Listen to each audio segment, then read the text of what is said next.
We are live from Mackey Arena. I'm Nathan Baird from the Indy Star. Sam King from the Journal and Courier, where we saw a record tonight. Yeah, boy, did we. Quite a performance from Illinois freshman guard Keaton Wagler. Coming into this game, the absence of Kylan Boswell was what I thought would maybe be a factor in this game, with two of the best offenses in the country going head-to-head, and two teams that were, statistically ranked pretty close to each other. And as it turned out, that didn't really limit Purdue from scoring, obviously, but the problem was how much Illinois could score. An 88-82 victory. And we'll talk about Waggler in a minute. But there are actually two other sequences in this game that I thought were just pivotal when I look back on this game. One of them was one you mentioned after the game, where Illinois gets 3 offensive rebounds on one possession in the first half and ends up getting a 3 from Jake Davis. And that turned a 9-point lead into 6. There were a couple times in the first half where Purdue looked like it could maybe pull away, and instead Illinois was able to hang around long enough to do what it did at the end of the game. And then that weird sequence late in the game, Purdue's up 4 going into the under 4 timeout, except Clough had fouled Ivisic going into that timeout. Mm-hmm. They review it. They call that a flagrant one for the hook and hold, which was, I don't think necessarily a bad call. It was a little bit on the borderline as far as how much he had hooked and held him, I guess. But maybe. They did review it, which tells me that I think it was a fair call. Purdue fans would want that call, and on them, on the other team. And he goes to the free throw line and hits 1. They get to keep possession. He hits a 3, and now a 4-point lead is nothing. And now you're playing 0-0 down the stretch with a team that was doing what Illinois did today offensively. My point being, and in an extension of that, the 18-2 edge that Illinois built off of 20-2, edge that Illinois built on second chance points. No, it was 18-2 because it negated the 22 edge that Purdue had on points off turnovers. Like, that was what I thought was as decisive in this game as anything. Like, Keaton Wagler was blowing this game up throughout the game, and Purdue was still out in front. I thought there were just so many other little things that where Illinois beat Purdue that won this game more so than Waggler. That's kind of what I wrote about a little bit after the game, because people are going to be critical of Purdue's defense, and rightly so. A team scored 88 points. A guy had 46.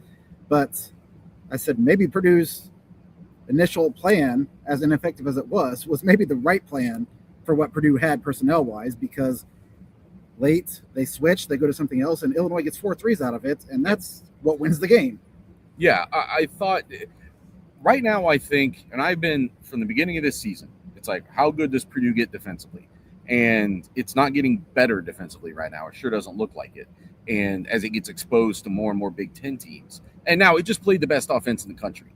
Like, so take that for what it's worth. But nobody looks that great against them. At the same time, it does seem like there's just a lack of like a defensive counterpunch right now that they have to figure out. That it can't be that you didn't let him get 46. Like, that's the other thing to make sure that is this wasn't.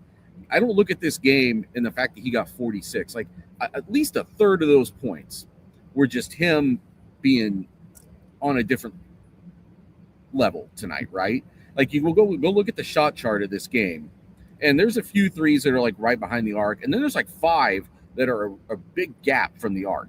And yes, they do have the bigs out there. They were getting switched on. He was getting switched onto the big, or bigs getting switched onto him. And I know that people might look at that as being very reminiscent of the pick and pop thing that they ran into at the end of the UCLA game. But in reality, he's back there, and then he takes a step back and hits a very deep 3 over some long guys, and they just kept going in. And you don't expect somebody to make 9 of 11. It was just one of those nights. But to me, it still comes back to, I think Purdue's season is when either you're not scoring or the other team has a guy that just goes unconscious. Do you win the other areas? That's what championship basketball is. Do you still win the other areas and find a way to win? And they couldn't win the rebounding enough to win this game. They couldn't win those defensive possessions at the end where Waggler didn't have a ball in his hands. Yeah, and very concerning the response that Oscar Clough provided in regards to The rebounding, Illinois out-rebounded Purdue by 14, out-rebounded Purdue by 10 offensively. Illinois had 13 offensive boards, and Oscar Clough said they were physical. They were more physical than us. And there were a lot of balls that were 50-50 balls getting batted around that Illinois just kept seemingly getting to and getting second chance opportunities. And you're absolutely right. I mentioned in my post-game story that I just finished up that Purdue was the one coming into the year that, they were an odds-on favorite to win a national championship, and I think the roster merits that. But they dove into that narrative. They talked about it without us pushing them to talk about it. After the game, Keaton Wagler mentioned the Illinois ceiling as a national championship and played like it. It won the areas that you have to win, the rebounding, the points off turnovers hurt them. That was in Purdue's favor, but it made winning plays down the stretch. It hit big threes when it had to, and it had a response to everything Purdue did. Purdue went up by 11 at one point and then was up by 10 with, I want to say, like 4 minutes to go in the first half. Illinois hits 2 threes in the final 40 seconds of the first half, comes out and goes on a 7-0 run, I think, to start the second half. And I thought that's where the game completely turned. Well, yeah, that stretch to start the game, to start the second half, I thought was so big. I'm trying to play back through it in my head. Like Waggler, was there an offensive rebound in there that led to him getting one of those baskets? I don't have my notes in front of me. I know that he had a 3, and then he drove on Kaufman Wren and got a basket. And then I think the third one was another offensive, maybe there was an offensive rebound, a putback. That made it 7-0. Painter called the timeout. And that was, I thought, a big juncture because Purdue, with everything that had as many points as he scored, how many did he have in the first half? I don't remember, 20-some at half, but about half of what he scored at half. I know he scored 14 of their first 16 and 19 of their first 21. With all of that, and even the offensive rebounding edge that had already started, I think they were up 7-1 on the offensive boards with a 7-0 edge on second chance points. Even with all that, they've got a 4-point lead at halftime. So now it's like, Purdue was shooting the lights out also in the first half, at least from 2. Like they were early on in this game, they were like 9 of their first 11, shooting 70-some% pretty late in the half. So that was probably going to come back to earth a little bit, but they were still ahead. Home crowd, like things are in their favor, and then Illinois gets that surge, and getting that surge in ways that were somewhat indicative of what the whole night was, like what Waggler could do, the offensive rebounding success. Like it was. This is the second time this year, I think, that we have seen a team come in and remind Purdue fans, and maybe remind Purdue itself, that it is not the only team with Final Four talent and aspirations. Like Iowa State did it in a very dramatic way. And at least today, Purdue didn't let a game get away from it that way. This was just a game where another team, I thought, played for today a more complete brand of championship basketball. Yeah, and listen, this was I think, according to Ken Pom, Illinois was the number 1 offense. Purdue was 3rd coming into this game. Both of those teams looked on par this game. They're 1-2 again, I believe, now after this game. That would not surprise me. And I think that Purdue was around 19th defensively and Illinois was 23rd, something like, again, very comparative. The two teams are neck and neck in that regard. This was going to come down to which team made those key plays. They're 27 and 28 after this game, by the way. Because they played each other. Yes. But that being said, that's kind of the point. Like, this was going to come down to a few plays and who made them. And it was Illinois down the stretch. Waggler and Brad Underwood touched on this at the end of the game. He could have played hero ball, and the night he was having, you wouldn't blame him for doing that. He made the right plays when Purdue adjusted defensively to get other guys open shots. And Illinois ends up with 18 made threes. That's kind of the way they play. They shoot a lot of threes. They make a lot of threes, and that's what they did here. So Purdue, as well as it shot and everything that looked like it was in its favor, that's another area where you say this team, did what it's capable of doing and didn't have the mega costly mistake, whereas Purdue had a couple of missed shots. I think they had a point-blank shot that didn't go in at one point down the stretch. Braden Smith, although this didn't cost him the game at all, missed a free throw when he had 3 free throws late. That's, that hurts a little bit. That kind of sets up how you play out those last, 20 seconds or so. But Illinois looked like a team very much, as Matt Painter said on Friday, a team that can win this whole thing at the end of the year. Purdue is a little bit banged up right now. Jacob Herman kind of shrugged off any whatever's wrong might be with him after when we talked to him on Friday, as I would expect that he would. He's not really an excuses kind of guy, but it does seem like maybe he's dealing with something. Obviously, Braden Smith, man, this place went dead silent with about 5 minutes into the second half when Braden Smith went down and was clutching his ankle. And the only thing I heard in that stretch, and you were sitting right next to me, was a guy behind us, like way up at the top of Mackey, go, "No, expletive, no." and it turned out he was fine. I mean, relatively fine. He was in less than a minute of game time later and played the rest of the game, and he was great tonight. And you could actually argue that's the other 17 reason. points after that, by the way. Yeah, the reason I would bring up that Waggler was not what beat Purdue today was because when you break it down, so Waggler had 46 points and 4 assists with 3 turnovers. So Braden Smith had 27 points with 12 assists and only 1 turnover. Like, from an offensive impact, they kind of negate each other almost. I think if Purdue wins those other areas, if Purdue can beat Illinois heads up on more of those offensive rebounds, it's not really the 13-3 that was a problem, because again, Purdue was making so many shots that it didn't have a lot of chance for offensive rebounds early in this game.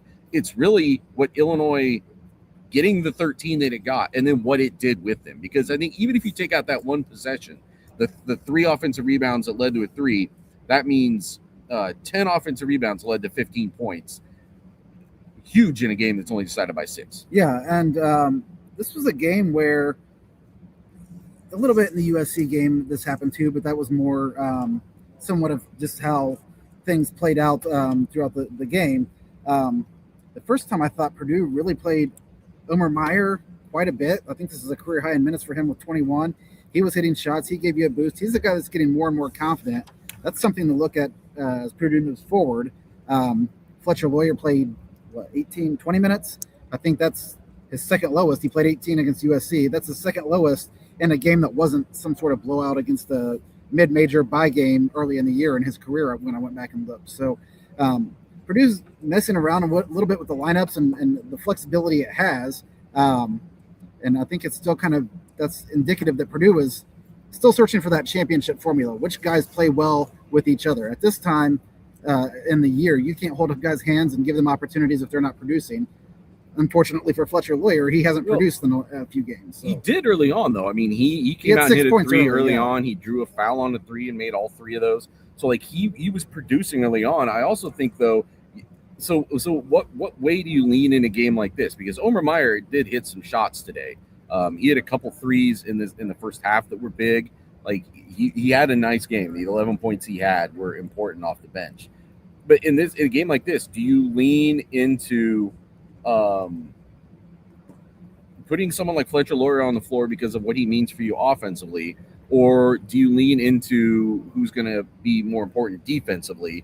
Because Illinois, even as much as you're scoring, Illinois is just going to score at the same rate. You know what I mean? Like, I think there were a lot of ways that Illinois, being as talented as they are and as impressive as they are, puts you in a bind decision-wise. Like, you at some point, it just really comes down to whatever you choose, you've got to execute it. I don't think Purdue did a lot of things well in this game, but it just didn't do enough things well to beat a team that was doing what Illinois did. Yeah, this goes back to the UCLA game, and one of the things Matt Painter said about the final sequence for UCLA was you're kind of damned if you do and damned if you don't. He was referring to the pick and pop that Bilodeau got the shot, but Donovan Dent had torched them.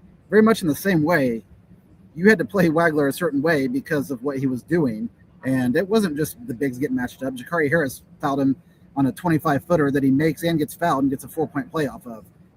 There was just no answer for what a guy who went into otherworldly mode was doing tonight. And because of that, Purdue was playing one of these games like a lot like last year, where Purdue's best chance to win was just to outscore the other team and hope that was good enough. And you could hold the team to less points than you scored. That very much felt like what tonight was. It felt like a game that you would have watched last season in Mackey Arena during Big Ten play. I'm glad you brought up that Harris play because I had forgotten about that. But I that was the one where what do you? I remember there were multiple times in this game where Waggler hit a shot, and you saw Purdue players kind of just like, I don't. What do you want to? There's nothing. We couldn't do anything about that. There's nothing you could do, and that was a good. I'm glad you brought that up because he got off a very deep three, and then Harris fouled him on the landing. Like as he was coming back down, Harris collided with him, and as the ball went in, he was fouled, and that's what gave him the free throw there. It didn't matter who they put on him. There was nobody they put on him that stopped him today. There was nobody that was guarding. I mean, CJ Cox, they hit some threes over today. Like there was nobody that they could put out there that seemed to prevent it once the ball was where Illinois wanted it to be. So I think that maybe that is what I'm talking about in terms of like you've got to figure out a defensive counterpunch. And if it's all reactionary, there's only so much you can do with that. What are you doing to try to knock a team out of its actions, knock a team out of what it wants to be? But even then, if you just rebound, you win this game. Just one more defensive rebound. The one possession where they gave you 3 shots at it, if you get the third rebound try, you win this game, or it changes the complexion of this game. I know it's a 6-point game, but take those 3 points off the board and a lot changes late in this game. Yeah, very much so. And post game for the players, very, very quick. And for Matt Painter, compared to what we're used to, very quick. But that was just, I think by that point we kind of knew where we were going with a lot of stuff. There wasn't a lot of things to ask. But the last thing the players said before leaving, Trey Kaufman-Renn said, "You're on to the next." And he said that against UCLA. And then I asked him about it, like, are you on to the next? But also realizing you might have some defensive deficiencies here. And he was a man of few words today. I think I counted 21 total words he had in the post-game press conference. And he said, "You're on to the next, and we've got a good team Tuesday." That's a big, crucial moment in the season. And I think if you're a Purdue fan or you're an Indiana fan, that's always a big game. But it feels much bigger for Purdue right now. I think that maybe what happened in football is given some sort of, more focus over there and less worry about what's going on with the basketball team, which, by the way, just came off a pretty nice win today. But it just feels crucial for Purdue. That's almost like a must win if Purdue still wants to talk about being in this Big Ten title race. Not so much for the NCAA tournament, but also, obviously, you can't fall too far down on the seed line and still probably accomplish what you want to, or you're not going to have as favorable a path to do so. And listen, Indiana is off to a whatever start. They're 13-7 overall, 4-5. But here's a couple numbers you may want to be aware of. The number 1 3-point shooting team in Big Ten games only is Nebraska at 38.5. Number 2 is Indiana at 37. Do you know where Purdue ranks in conference only 3-point defense right now after today? I would guess 18th. 14th. So because they haven't all been as bad as today, but it's been trending in the wrong direction there. There's been some other obvious opponents that have had too much success from 3. And there are some matchup and personnel related things that Purdue has to do the best it can, because it's supposed to then pay off on rebounding, right? It's supposed to, like, you got Oscar Clough out there and Trey Kaufman-Renn out there. You're playing the 2 bigger guys. That's got to pay off on rebounding. And right now it didn't today. It didn't when Purdue really needed it to. And it's one of the reasons they lost today. Yeah, Daniel Jacobson, by the way, just played 10 minutes today, and we probably should have asked that. I actually thought he did pretty well, but it was offensive related when he was in. +8, and nobody else was better than 0. I just thought at the rim there wasn't an answer. Illinois had no answer for him, but he did get blocked on 1 shot, kind of hesitated. He was 2 of 4. I think he might have gotten blocked twice. I can't remember. But I thought he gave you a boost, and maybe when things weren't working and you're doing what you can with the bigs and you're still not getting rebounds, maybe you revert back to that and give him some run there in the second half. It never really happened. But long story short, it is what it is now. It's 88-82 victory for the Illini, who probably move into the top 10 next week's polls. Purdue probably falls a little bit from currently being number 4. And, Illinois is, I think, the only loss in conference play is the Nebraska, right? So Illinois is, Yep. might be the best team in this conference. Yeah, Big Ten standings right now. Nebraska's 9-0. Michigan State, and Illinois are all 8-1. Purdue at 7-2. So yeah, it's going to be quite a fight. And we talked before the season. One of the advantages that Purdue had, the potential advantages Purdue had, was to get Illinois, Michigan, and Michigan State once each. They all have to come to Mackey Arena, and Illinois came in and already took one of those off the board.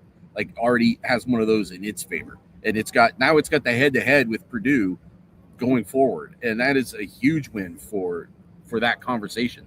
And you know what? And all these teams, with the exception maybe of Nebraska, although I haven't looked at nationally at that, but like all these teams and Iowa State are all those teams that you are fighting for seeding in the Midwest region or whatever for the NCAA tournament too, to try to get the best, the best path forward for that, the most regionally travel-wise advantageous path, whatever. So it's going to be fascinating to watch that play out. We still got half of a Big Ten season left in front of us.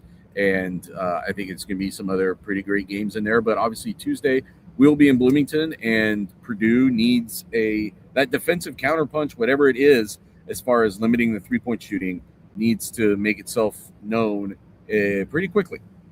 Yeah, and what you don't want to do is over-adjust. But because at this point, in a lot of ways, you are what you are. But Illinois has been susceptible to missing a lot of threes too, and that happened in a game earlier this week. Waggler was 1 of 9 the other day. Right. 1 of 9, and then Purdue just never seems to catch those teams on those days. But a lot of that is also what you do. So we'll see. We'll see in Bloomington how Purdue responds to this. That's it from Mackey Arena. I'm going to try to get home safely through the snow. Hope you all do the same this weekend.